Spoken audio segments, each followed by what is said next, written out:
They began to escort her away, through the murmuring crowd, toward a less crowded area. The handcuffed girl, head held high, walked between the two officers, a searing image of injustice right at the gates of Bayview. None of the onlookers, nor even the two officers, knew what a terrible mistake they had just made. They had no idea that the woman they had just insulted and handcuffed was Layla Hassan, the sister of the most powerful man in the city. Just half an hour earlier, Officers Mark Miller and John Davis had been patrolling the busy international terminal of BCIA. It was their afternoon shift, and the air was a little drowsy. Miller yawned, scanning the traffic. "Damn it," he muttered. "Nothing interesting. Tired tourists and cold-faced businessmen." Davis chuckled. "Be patient, Mark. Airports are gold mines if you know how to exploit them. Just keep an eye out." He glanced around, his eyes scanning the crowd like a hawk. "Look for rich-looking people, especially those from oil-rich countries. They tend to carry a lot of cash and don't know the rules here. They're easier to negotiate." Miller got the idea. "Yeah, those random checks? They made good money last time." He recalled stopping an Asian businessman a few months ago, threatening him about the currency declaration requirement, and then letting it go for $500 in cash. "But be careful. Getting caught is deadly." "Don't worry," Davis pouted. "Just do it smart. Pick the right person. Who would make a scene at the airport? Especially foreigners who just want to get through the door safely." Just then, Flight EK221 from Dubai announced that passengers were starting to collect their luggage. Miller and Davis automatically headed toward Carousel 4. This area was often crowded with passengers from the Middle East and Asia. "There!" Davis nudged Miller, nodding toward the woman in the navy hijab who was waiting. "Look at that. Those clothes aren't cheap.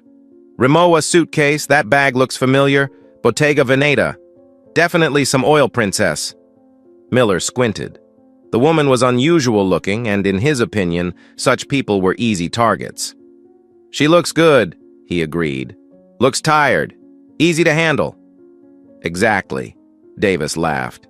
"Find a reason to check papers, then suspect them of carrying contraband. Take them to a private room to talk. Guaranteed to get at least a few hundred, maybe $1,000. They waited for the woman to get her suitcase off the conveyor belt, then approached, starting the pre-calculated drama. The confrontation went exactly as they had planned, but the woman's reaction was off script. She didn't appear frightened or confused as they had expected. When she presented her U.S. passport in the name of Layla Hassan, Miller flinched, but he quickly dismissed it. So what if she's an American citizen? Lots of terrorists have American passports, he thought, his prejudices ingrained. He flipped through the passport, looking for any unusual signs, but found none. The Dubai visa was valid. The entry and exit stamps were clear. He was deliberately asking provocative and racist questions. "Where you come from? Do people hide contraband in their luggage? Gold, gems, or something?" Miller asked, his voice sarcastic. Layla looked at him, her eyes expressionless. "Officer, I don't know where my place is. I'm American, born and raised here. I've only been married and living in Dubai for a few years now." "Oh, married?" Davis interjected, her voice soft. "What does your husband do over there to be so rich? Aren't you scared to leave him alone like this?" Layla did not answer that personal question. "I repeat, do you have any valid reason to keep me? If not, please let me go. My family is waiting for me." Seeing that he couldn't sway the woman with his innuendos, Miller decided to get straight to the point. He lowered his voice, sounding sympathetic. "Listen, Miss Hassan, right? Long flights are tiring and everyone wants to get home quickly. We don't want to make things difficult for you. It's just a formality." He paused, glancing around to make sure no one was paying too close attention. "We can flexibly skip this annoying check if you cooperate. Consider it a quick fix fee. It's not much, just, $1,000 in cash. Quick, no one knows, you can go now." Layla looked Miller straight in the eye. This time, there was not only calmness in her eyes, but also a clear contempt. Her voice was still even, but cold as ice. "Officer, what you are doing is extortion. I have done nothing wrong. I am an American citizen and I know my rights. I will not give you a penny. If you want to search my luggage, follow the proper procedure. Invite your superiors here or take me to the official inspection room, and I demand that my lawyer be present."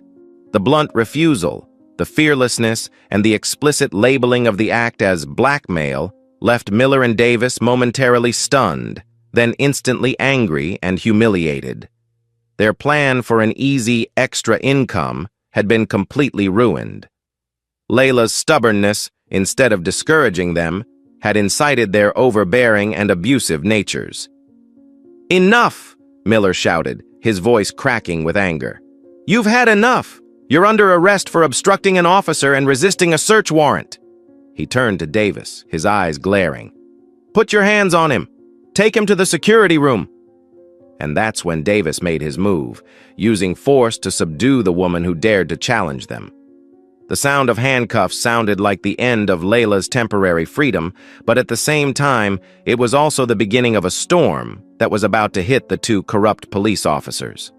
Layla was escorted down a short, less frequented hallway to a gray metal door marked Airport Police Security. The room was small, barely 10 square meters, and sparsely furnished with a metal table, a few plastic chairs, and an old landline phone. The air was stuffy and smelled faintly of mold. Miller pushed Layla down into a plastic chair, her hands still cuffed behind her back. "Sit still," he growled. "Let's see how long you can last." Davis leaned against the wall, arms crossed, looking at Layla triumphantly. "See? I told you. Keep fighting. Now you're going to be here a long time. You might miss the family reunion." Layla said nothing, just sat up straight, eyes fixed on the opposite wall. Her silence seemed to make the two policemen even more uncomfortable. "I want to make a phone call," Layla said suddenly, her voice still calm. "By law, I have the right to make a call." "Call?" Miller sneered. "Call who? Your imaginary lawyer? Or call Dubai and cry to your husband?" "I want to call my brother," Layla replied, oblivious to the sarcasm. "It's my right." "You have no authority here." Miller slammed his hand on the table. "You can only call when we give you permission." Just then, the door to the room creaked open. An older man in an airport security uniform poked his head in. He had salt and pepper hair and a kind face.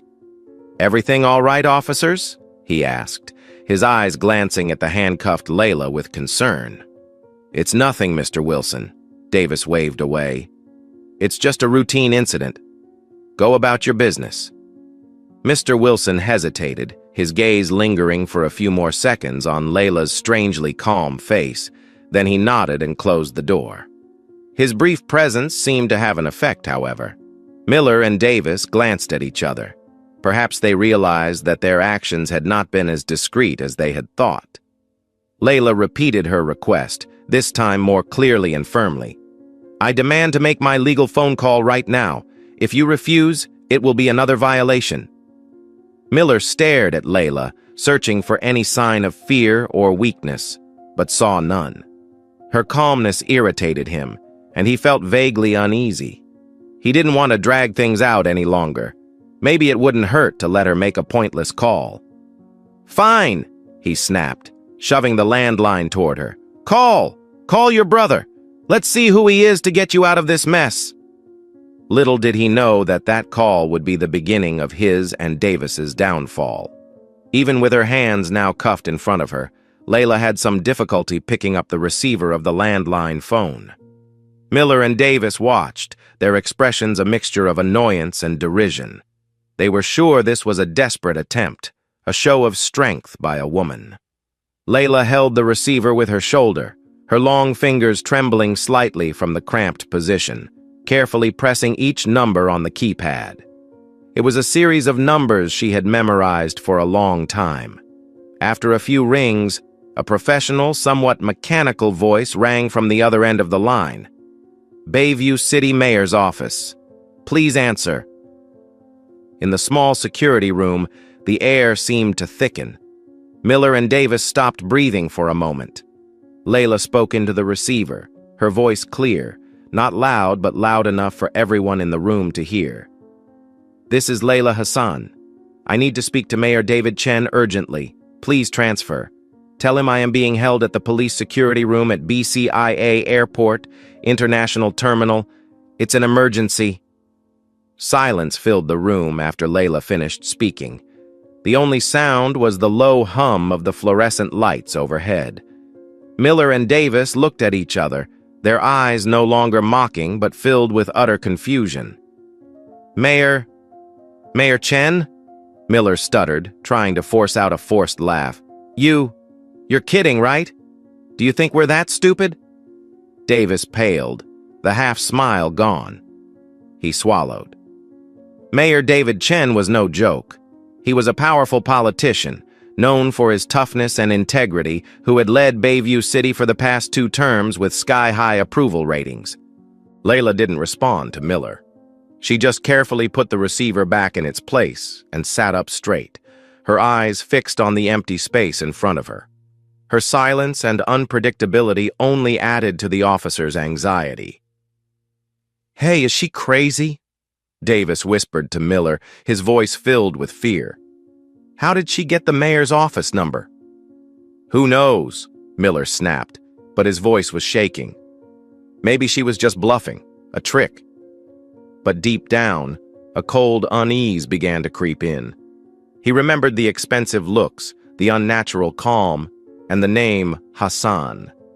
He'd never heard of Mayor Chen having a sister, but this was a big city, and politicians' private lives weren't always public. But what if it was true? The question hung in the air. 10 minutes seemed like a century. Miller began pacing the room, running his hands over his face. Davis leaned against the wall, pale, sweat beading on his forehead. Layla's silence was more frightening than any threat. Then, from outside the hallway, came the sound of heavy, hurried footsteps. Not just one person, but several. There was urgent talk, the tone authoritative and urgent. Miller and Davis's hearts felt like they were about to leap out of their chests. Boom. The security room door flew open. Mayor David Chen stood in the doorway. His face, usually smiling and friendly on television, was now cold. His sharp eyes narrowed with anger. He wore a gray business suit, but the aura he exuded made the room feel heavy. Behind the mayor stood Chief of Police Robert Williams, a large man with a head of white hair and a thick mustache. His face was red with anger and shame, his eyes glaring at Miller and Davis. They were followed by several of the mayor's aides and several other senior police officers, all wearing serious expressions. Mayor Chen's eyes scanned the room, stopping at the image of Layla sitting in a chair with her hands cuffed behind her back. A flash of pain flashed in his eyes, but was quickly replaced by anger as he turned to the 2 dumbfounded police officers. "What the hell are you doing here?" The mayor's voice was low but powerful, each word like a hammer blow. Miller and Davis stood there, mouths agape, unable to form words. All the arrogance and haughtiness from earlier had vanished as if it had never existed. They could only tremble. Mr. Mayor," Miller stuttered, his voice breaking. We were just doing our job. There is suspicion." "On duty?" Chief Williams stepped forward, his voice thunderous. "Is it your job to handcuff the mayor's sister as she steps off a plane after years of separation?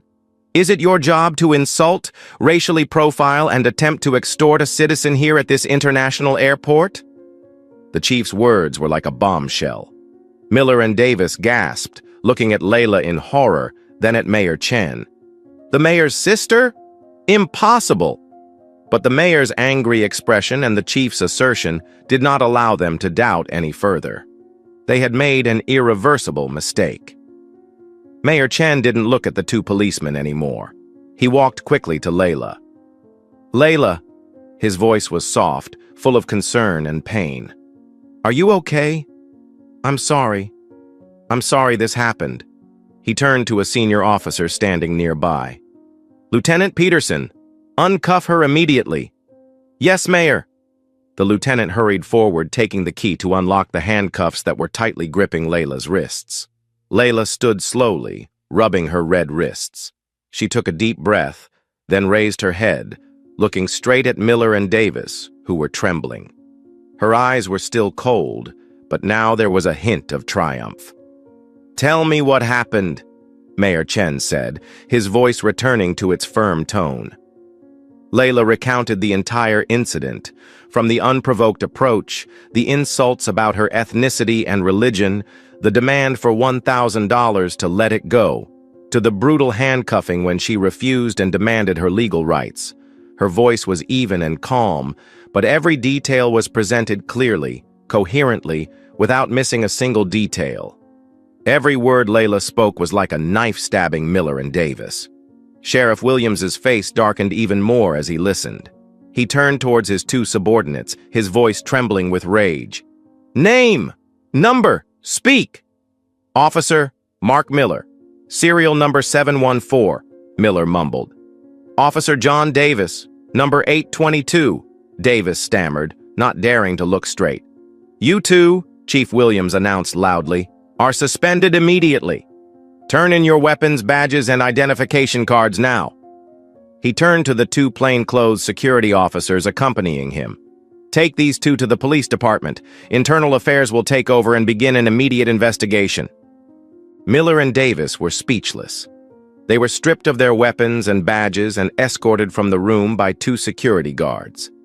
Their faces were a mixture of horror, despair, and a belated realization of the terrible consequences of their actions. As they passed Layla, they did not dare look up at her. The door to the room closed behind them. Mayor Chen turned back to Layla, placing his hand on her shoulder. "I'm truly sorry, Layla. Your return home was supposed to be a happy one." Layla looked at her brother, a small smile playing on her lips, but her eyes remained firm. "It's okay, David. What's important is that people like that are punished, not just for me, but for everyone else who could fall victim to them." Chief Williams stepped forward, bowing his head.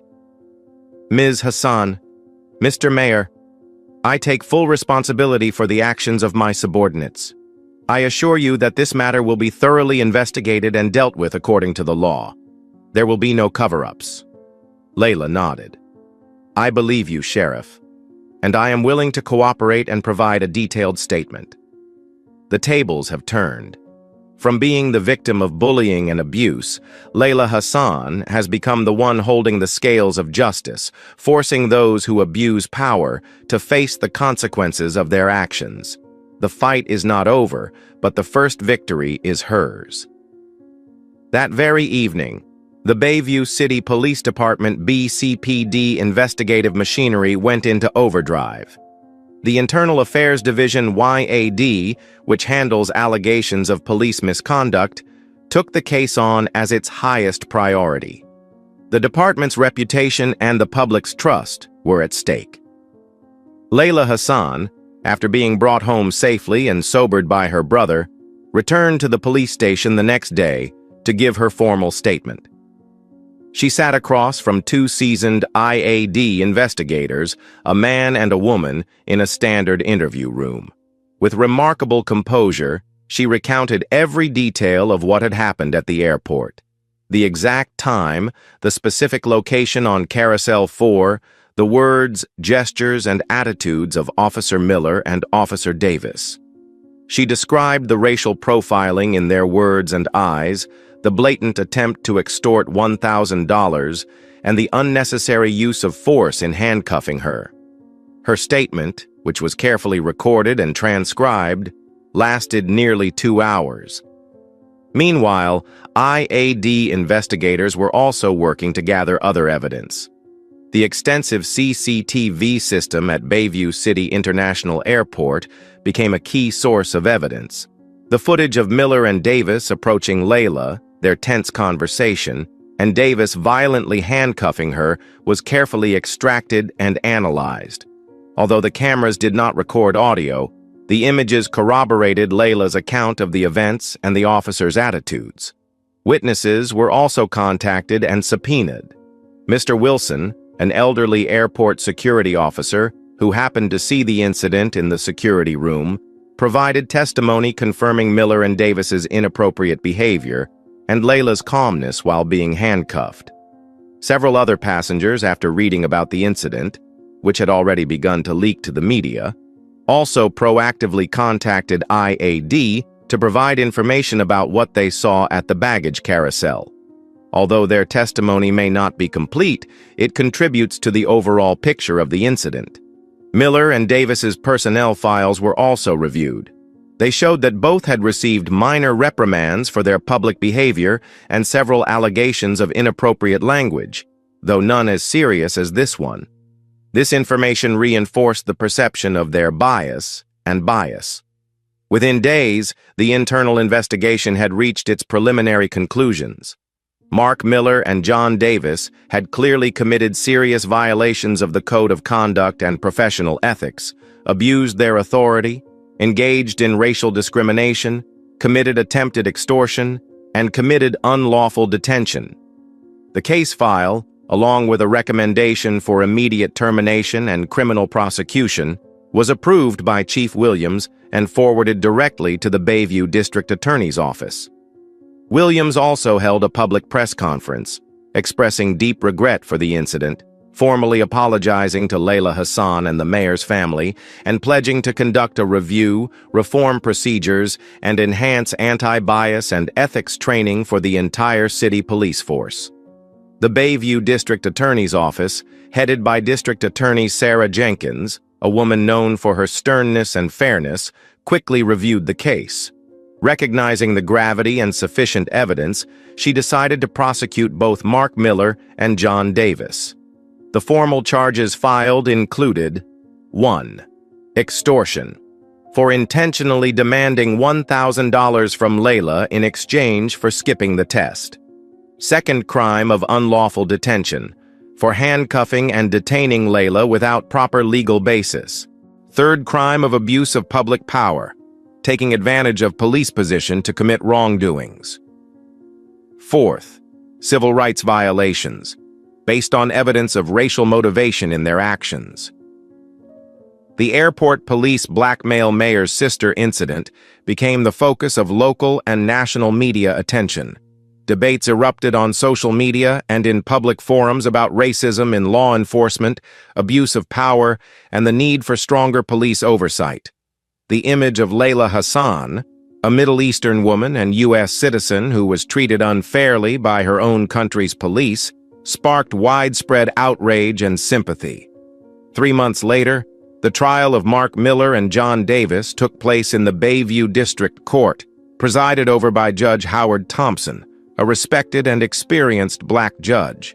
The atmosphere in the courtroom was solemn and tense. The public gallery was packed with reporters and concerned citizens. Miller and Davis sat at the defendant's table with their defense attorneys, looking haggard and lacking their usual confidence. They wore suits, but they still looked nervous and scared. Layla Hassan was the prosecution's star witness. When she stepped up to the stand, all eyes were on her. She was dressed in a smart business suit, her hair neatly tied back. Her voice remained calm, clear, and coherent as she recounted the entire incident under the guidance of the prosecutor. She answered questions straightforwardly, not flinching from the defense attorney's probing and difficult questions. Her poise, confidence, and consistency in her testimony made a strong and credible impression on the 12-person jury. The prosecutors presented the evidence systematically. Layla's testimony, testimony from other witnesses, including Mr. Wilson, CCTV footage from the airport, Miller and Davis's previous reprimand records, and legal analysis of the offenses. They emphasized the serious breach of trust by the two defendants, the intentional targeting of an individual based on racial and ethnic prejudice, and the dangers of allowing such officers to continue to serve in the police force. Miller and Davis's defense attorneys tried their best to minimize the charges. They argued that it was an unfortunate misunderstanding, that the officers were just a little heavy-handed in the stressful environment of the airport, and that Layla had overreacted. They tried to portray Miller and Davis as dedicated police officers overwhelmed by the pressures of the job, but these arguments were weak and unconvincing in the face of the physical evidence and the prosecution's strong testimony. Miller and Davis themselves were at a loss, giving contradictory and inconsistent testimony when cross-examined by the prosecutor. After 3 days of intense deliberation, the jury retired to their deliberations. It didn't take them long. In less than 4 hours, they returned to the courtroom with their verdict. The foreman of the jury rose, his voice echoing in the absolute silence. To the defendant Mark Miller on the count of extortion we find guilty. To the count of unlawful detention we find guilty. To the count of abuse of official power we find guilty. To the count of violation of civil rights we find guilty. He repeated the same process with John Davis, and the result was also guilty on all counts. Miller and Davis slumped in their seats, their faces drained of color. A soft murmur rose from the audience. Layla Hassan took a deep breath, a heavy but relieved feeling rising up. Justice was at hand. A week later, the sentencing hearing was held. Judge Thompson sat on a high chair, looking down at the 2 former police officers standing in the dock. He read the verdict, his voice stern and weighty. "Mark Miller and John Davis," Judge Thompson began, "you swore an oath to serve and protect all the people of this city, regardless of race, religion, or national origin. But you have blatantly betrayed that oath. You have used your uniform and abused the power vested in you to commit despicable acts of extortion, arbitrary arrest, and worse, acts motivated by reprehensible racial prejudice." He paused, looking each of them in the eye. "Your actions have not only harmed the victim, Layla Hassan, but have also severely eroded public confidence in the police force, which is supposed to be a symbol of justice and protection. You have dishonored the honest colleagues who risk their lives every day for the safety of our community. The court must send a clear message that such conduct will not be tolerated, that no one is above the law, especially those entrusted with the responsibility of enforcing the law. Having considered all the circumstances, the seriousness of the case, and the aggravating factors, the court sentences: Defendant Mark Miller, 7 years in prison. Defendant John Davis, 7 years in prison. The sentence was announced. A hush fell over the courtroom, broken quickly by the sobs of the defendant's relatives in the back. Miller and Davis stood there, stunned, unable to believe their ears. 7 years in prison. Their lives were over. Court officers approached and handcuffed Miller and Davis once more. This time, they were no longer cocky police officers, but convicted criminals. They were led out of the courtroom, heads bowed, leaving behind the gloating joy of justice and the pain of their families. Justice, albeit belated, was finally served. The 7-year prison sentences handed down to Mark Miller and John Davis sent a strong message throughout Bayview City and beyond. It affirmed that abuse of power and racism in police forces will be severely punished. The case became a painful but necessary lesson for the Bayview City Police Department. Under public pressure and strong leadership from Mayor Chen and Chief Williams, BCPD has implemented a series of significant reforms. Mandatory training programs on anti-bias, cultural sensitivity, and de-escalation skills were widely implemented. The police oversight and complaint handling process was reviewed and strengthened. An independent civilian oversight board was also established to increase transparency and accountability. While eliminating racism and abuse of power is a long process, these concrete steps demonstrate the city's commitment to change. Chief Williams has publicly apologized to the community, and Layla Hassan in particular, acknowledging the system's shortcomings and pledging to rebuild trust. Mayor David Chen has also made several statements, emphasizing the city's commitment to ensuring fairness and equality for all residents, regardless of background or faith. He has stated that Bayview City will not tolerate discrimination in any form. As for Layla Hassan, after the trial ended, she continued to visit her family in Bayview City for several more weeks. The terrifying experience at the airport did not break her or scare her. On the contrary, it made her stronger and more determined. She did not shy away from the public. Occasionally, she appeared with her brother at community events, a quiet but meaningful presence that showed that she was not broken or defeated. After the verdict, she released a brief statement to the media through the mayor's office. In it, she expressed her satisfaction that justice had been served, thanked the district attorney's office for its professionalism, and thanked the court for its integrity. She also expressed her hope that her case would raise awareness of racism and encourage other victims to speak up. She did not speak about her personal pain, but focused on the larger meaning of justice and change. She was not a passive victim, but a resilient woman who stood up for what was right and won. She spent the rest of her time in Bayview City with her family, healing the years of separation. She enjoyed warm meals, long conversations, and old memories. When it was time to return to Dubai with her own family, she left with a different mindset. Bayview City was not only where she was born and raised, but also where she faced injustice and helped bring justice. Layla's flight back to Dubai was completely different from the one she had flown in. This time, there was no lingering fatigue or anxiety. She sat by the window looking down at the shrinking Bayview below, filled with a sense of peace and strength. She had been through a terrible ordeal, but she had overcome it with calmness, wisdom, and courage.